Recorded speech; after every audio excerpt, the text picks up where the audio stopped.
Hi. Hi, Maybe you could start by telling who you are and or your name is, what your name is, and then what you're doing, your function. I'm Janko Grassere and I work for Intel and I'm doing healthcare innovation. So what does that mean? I'm doing healthcare innovation. I'm trying to find really innovative projects or movements in healthcare and then try to support them and make them grow actually.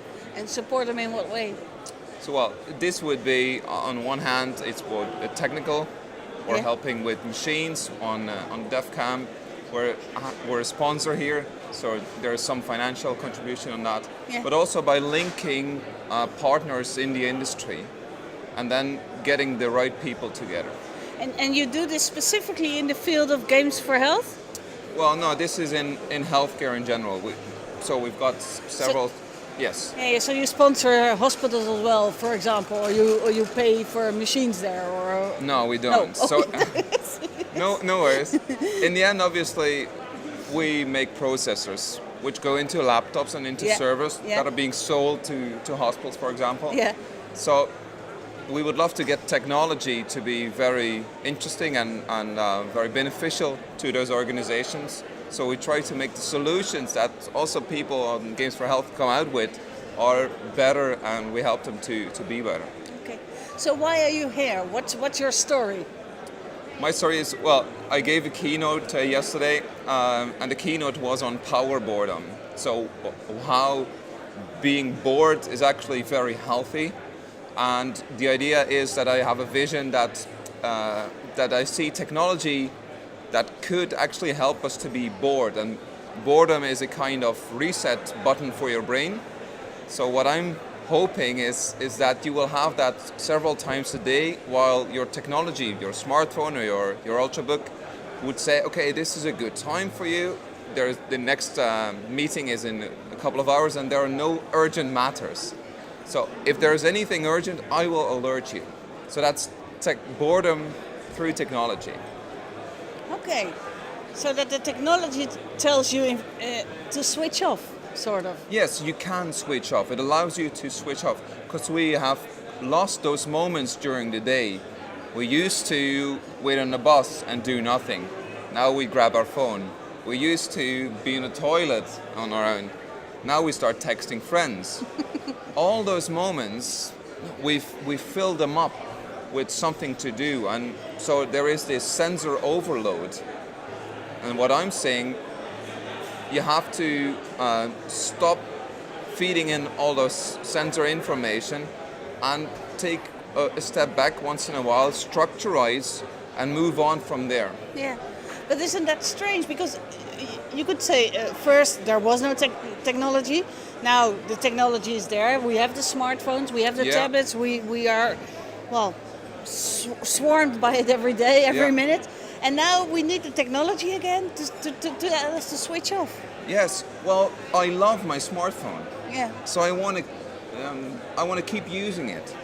So this is so if you would compare it with some escalators and stairs, if they're side by side and I would stop the escalators and force you to go up the stairs, you wouldn't be too happy because that's a negative experience.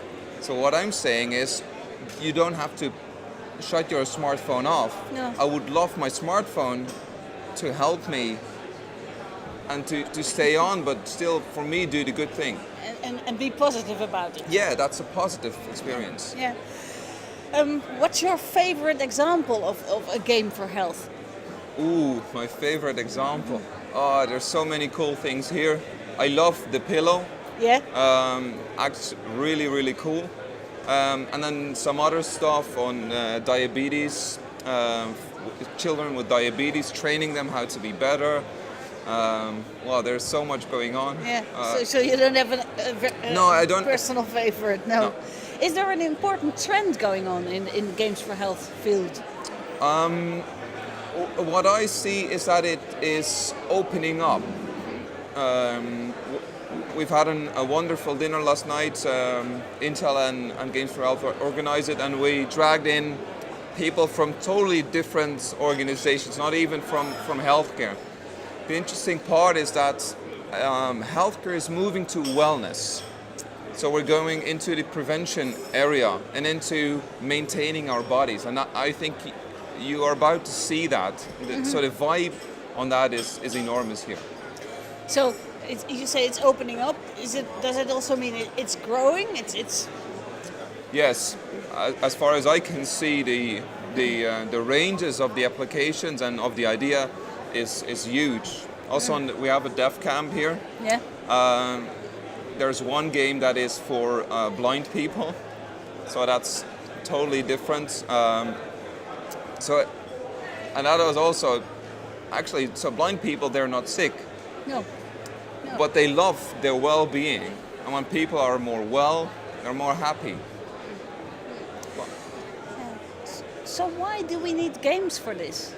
Why can't people just take care of themselves? People can actually just take care of themselves. Yeah, but they don't. No, we love having fun. So that's why I think games are really interesting. If you watch kids just don't learn anything for the sake of learning. They learn by playing games. And actually everyone, in my opinion, has still this kid inside. So if you can combine fun and things you love to do, actually the learning momentum of that is far greater than sitting in a chair for 4 days and listening to someone. Yeah, yeah.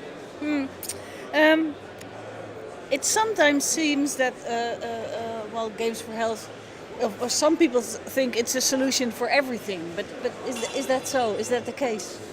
I don't think that it is a solution for everything. I do think that incorporating fun or intuitive usage is still in a very early stage, and that we could make much more use of it. So, no. It's not a solution for everything. No. So what sort of fields doesn't it work?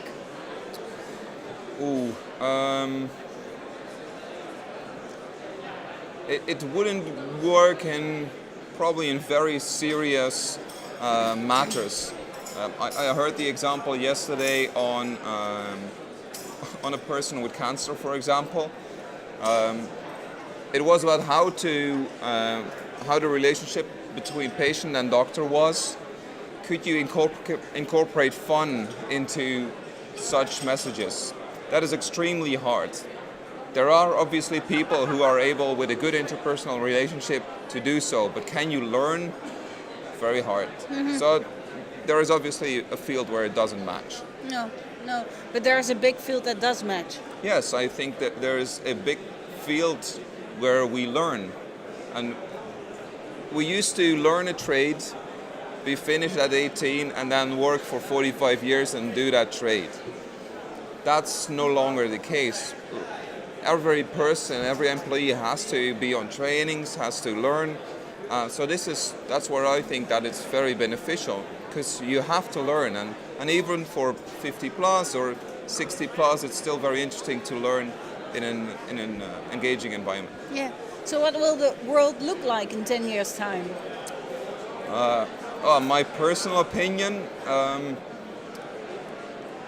what I see is that we will have, I hope, incorporated this interpersonal contact even in places where we're not in the same room. So I hope that contact has grown a lot, because that will change how we interact and also change our view on time. Our view on time has changed dramatically. I love using the Little House on the Prairie example. Yeah. We've come from there with a very different view on time, and now it is remote and it's fast. By again adding this interpersonal contact to it, that would, I hope, change a whole lot. But you have to be more specific, because it's So, I work from home. yeah. So in Holland we call it het nieuwe werken. Yeah. I think the new working is the old working. Yeah. Because You can decide yourselves what time you start until what time you work, and so once everyone starts doing that, no one is in the office. No. Once no one is in the office, you won't have the coffee machine talks anymore. Yeah. In order to have those talks, you would have to know each other pretty well before doing that on the phone. Yeah. Yeah, yeah. You don't phone someone to talk about what we saw on television exactly. last night. So that was the first signs you see now with, for example, WhatsApp or any of those messenger applications is that you're in contact much more on an informal basis throughout the day. But this is again, we're now going back to texting. So that is back to the email era of this interpersonal communication. I don't exactly know what the next step is, but it sure is that we can have a whole lot more power in our back pockets. We just announced that we're seeing 48 cores within 5 to 10 years in our smartphones. So with 48 cores, you could do a whole lot. You could look at a lot of sensors. Maybe you could switch on your camera the entire day. That would pick up anything recognized from that lanyard to a face. So then you see a whole lot of new opportunities. So will that change the games for health as well? Yes, I think the games for health is going to change itself and change the industry. But the industry is changing so fast that the games for health on itself has to change dramatically fast. Yeah. So change in what way? They have to adapt. People here are on the forefront of that change. It's only like a wave. If you stop running really fast, it'll catch you. So the innovation is being driven by its own force, which I think is really cool. To conclude, what sort of game do you use for your health yourself? Actually, I don't really use a lot of games on my machines. No. But I do use a lot of, so there was this follow your foot, a person showed this video here. So I do use a lot of structurizing games, but not on a machine, when driving a car, for example. So that makes me think and structurize my thoughts. Okay. That was it is counting the trees or seeing patterns, as a whole lot of people do, or you would only you would not step on the cracks when you are walking. Yeah. All those kind of things help us to stay in a pattern, and then we play a game with ourselves and we reward ourselves for that. So that's what I do. So you don't need a game in a machine then? I would love a game that would help me learn, because I have to consume a vast amount of data, and I would love a game because that also helps me structurize all that data, maybe into a tree or whatever, so I can find it back in my head. So that's what I would love. So people, if you have an idea for this, come and see come me. and see Intel. Yes. Okay, thanks very much. You're welcome.